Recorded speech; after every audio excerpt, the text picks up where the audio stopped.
Dans cette conférence, François Peyotte et Bernard de Montréal discutent de l'avenir du Québec. Ils se questionnent sur la manière dont un petit peuple de 6 millions d'habitants peut grandir et prospérer, en ayant le taux de natalité le plus bas du monde et une identité complexe entre ses racines françaises, son appartenance anglaise et son mode de vie américain.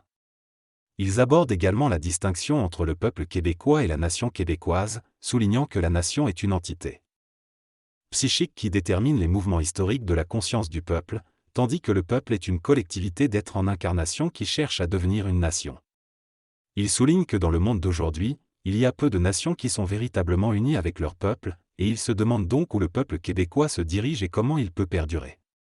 Dans un entretien, le conférencier Branham de Monget explore la question de l'identité du peuple québécois. Il souligne tout d'abord la différence entre la notion de nation et celle de peuple. Il remarque que la préoccupation démographique du peuple québécois est partagée par d'autres peuples en raison des évolutions technologiques et socio-économiques qui tendent à diminuer les populations. Cependant, il estime que l'évolution future de l'humanité conduira à une individualisation croissante et à un dépassement des identités nationales.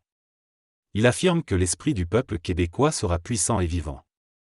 De son nombre, car il portera une conscience créative et une énergie spirituelle. Il prévoit que de nombreuses personnes viendront rejoindre le peuple québécois, ce qui remplira ses rangs démographiques, mais l'esprit du peuple restera préservé. Selon lui, la spécificité du peuple québécois ne réside pas seulement dans sa langue, mais dans son esprit, qui brillera par sa créativité, indépendamment de son nombre. Il souligne que même si les forces sociales du XXIe siècle tendent à internationaliser l'homme, elles ne pourront pas effacer l'essence même du peuple québécois, qui est son esprit. Il affirme que l'esprit d'un peuple se manifeste de manière occulte et créative, au-delà des aspects linguistiques et culturels. Il prévoit donc une transformation progressive de l'aspect nationaliste du peuple québécois, mais estime que son esprit restera ancré et se manifestera de manière unique. Dans cet extrait, l'auteur parle de la nature du peuple québécois et de son rôle dans la conscience mondiale. Il suggère que dans le futur, le Québec pourrait être amené à développer une science avancée qui provient d'autres plans et univers parallèles. Cette science remplacerait l'identité linguistique et culturelle du peuple, en se basant sur la puissance créative de son esprit. L'auteur affirme que cela permettrait de résoudre les problèmes démographiques et d'établir une nouvelle gestion des affaires scientifiques, matérielles, économiques et politiques.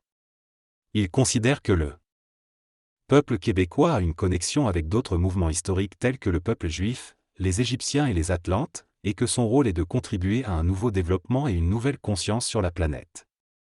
Selon l'auteur, il y a un mouvement dans cette direction depuis quelques années, mais il est important de rassembler les forces occultes du peuple pour réaliser cette vision. Selon le conférencier, un travail de formation de la conscience nationale du peuple québécois a déjà été entrepris et va se poursuivre. Cependant, il ne se poursuivra pas de la même manière car l'élément psychologique de cette formation a déjà été établi. Les forces occultes n'ont plus besoin que le Québec soit davantage identifié à lui-même, mais cela était nécessaire pour développer une conscience suffisamment élevée qui permette l'arrivée de forces occultes sur le plan matériel. Dans l'évolution future, il y aura une collaboration entre le peuple québécois et ses forces occultes, bien que la majorité des individus ne soient pas conscients de cette collaboration. Cependant, ils réaliseront qu'il se passe quelque chose d'inhabituel dans leur vie matérielle et qu'il y a une force qui mène le peuple québécois vers une réconciliation avec la vie.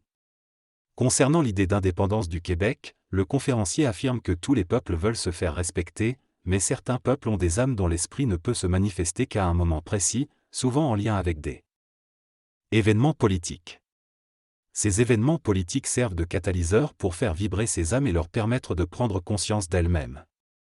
Dans l'avenir, la transformation de la conscience québécoise se fera de manière occulte, en dehors du domaine politique et idéologique, et cela s'étendra à une échelle mondiale.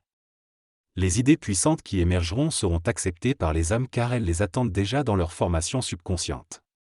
Dans cette conversation, le médium Béatrice de Montigny aborde la question de l'indépendance du Québec.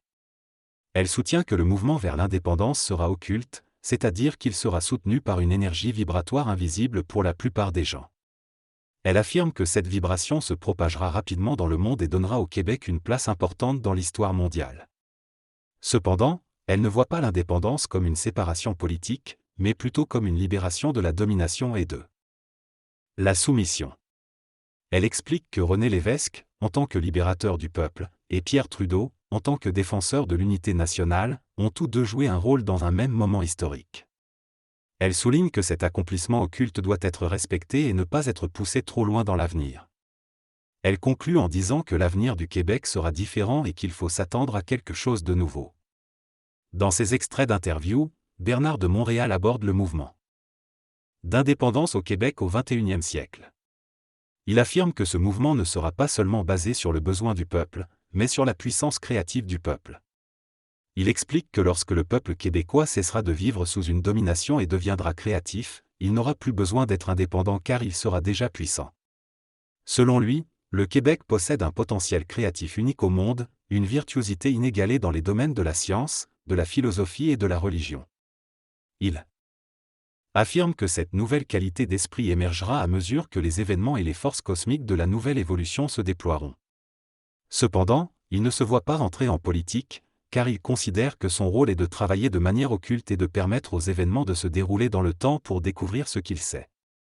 Il souligne que certaines choses doivent être cachées et voilées, tandis que d'autres doivent être expliquées, mais il doit rester prudent dans ses paroles publiques afin d'éviter toute manipulation ou projection malhonnête. Dans cette interview, la personne interrogée explique qu'elle préfère s'exprimer de manière plus paisible et personnelle plutôt que d'adopter le point de vue d'un journaliste ou d'un politicien. Elle souligne que ceux qui s'occupent des sciences ésotériques ou de la voyance ont tendance à voir l'avenir de manière plus spirituelle. Elle prédit l'arrivée de nouvelles forces qui passeront à travers les structures modernes de la civilisation actuelle pour créer une nouvelle fondation et une nouvelle civilisation. Ces forces auront un impact sur la politique, le commerce et la science. Elle mentionne également l'importance de la manifestation créative de ces énergies pour éliminer les maladies et améliorer la compréhension des lois politiques à l'échelle mondiale. Elle affirme que l'identité créative du Québec se manifestera en dehors du besoin politique de l'indépendance, mais plutôt à travers des alliances avec les États-Unis et d'autres parties du Canada. Elle prédit également la formation d'un axe commercial entre le Canada, les États-Unis, le Mexique et les pays d'Amérique centrale et du Sud. Elle souligne que certains intérêts économiques peuvent s'opposer à ces changements, mais que des hommes de vision sont en train de créer des mouvements inévitables qui ne pourront pas être arrêtés. En ce qui concerne le rôle politique de la personne interrogée, elle explique qu'elle préfère rester dans l'ombre et agir en tant qu'éminence grise, mais cela ne signifie pas qu'elle n'est pas active dans la politique. Elle affirme qu'il y a un lien entre la politique humaine et cosmique, mais ce lien se fait sur un autre plan, pas sur le plan matériel.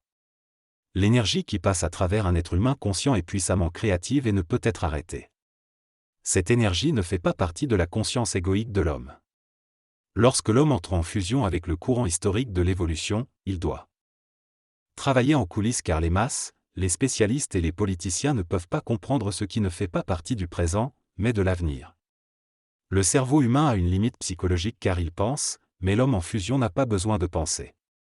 Les initiés de demain devront travailler à distance, de manière créative, pour amener l'évolution dans différents domaines sans que ces mouvements soient publics.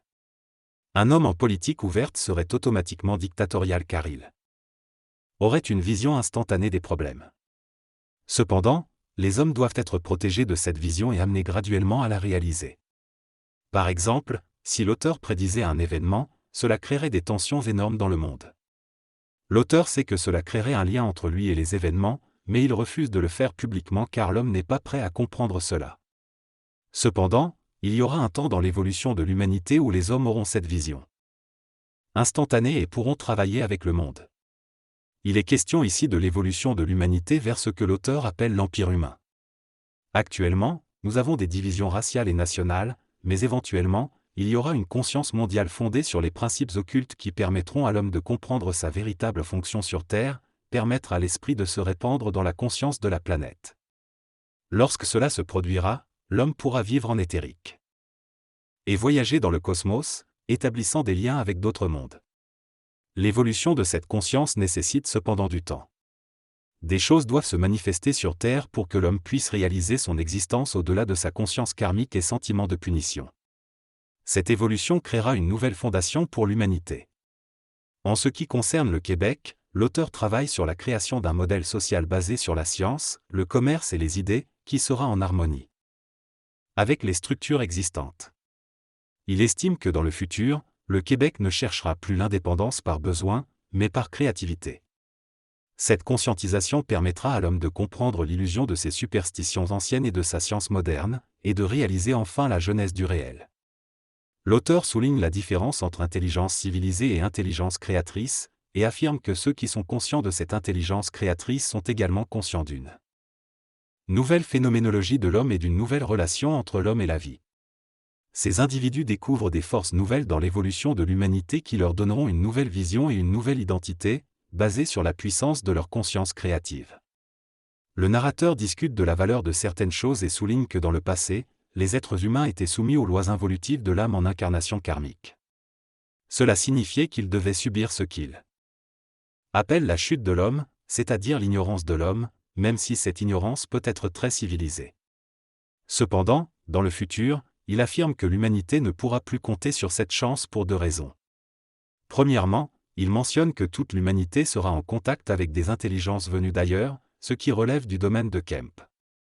Deuxièmement, il explique qu'il y aura une humanité sur Terre qui sera en fusion de conscience et qui sera responsable d'attirer ces intelligences sur Terre grâce à son accès au monde éthérique. Il suggère donc que dans les années à venir, les humains réaliseront qu'il y a des hommes sur Terre qui font partie d'une régence mondiale, dans le domaine éthérique, et qui seront les nouveaux gestionnaires des relations avec d'autres civilisations. Ils auront un rôle à jouer dans la conscientisation de la science, de l'économie et de la politique sur notre planète. Le narrateur précise qu'il ne peut pas répondre aux questions sur l'avenir car il faut respecter le temps nécessaire pour que les individus aient la capacité de comprendre des choses qui ne sont pas assujetties au dogme de l'esprit cartésien, mais qui font partie de l'évolution spirituelle à travers la fusion du double à travers l'ego. Quand on lui demande si les gens réagiraient de manière excessive s'ils savaient ce qu'il sait, il répond que ce ne serait pas bon car les humains pensent et cela pourrait les faire souffrir. Il explique qu'il sait des choses qui vont au-delà du rationnel, qui nécessitent une approche suprarationnelle, qui permettent de comprendre l'espace, le temps, la nature de Dieu et des illusions des dieux et des civilisations. Il met également en garde contre les dangers occultes qui menacent l'humanité et qui font partie des sphères du sacré.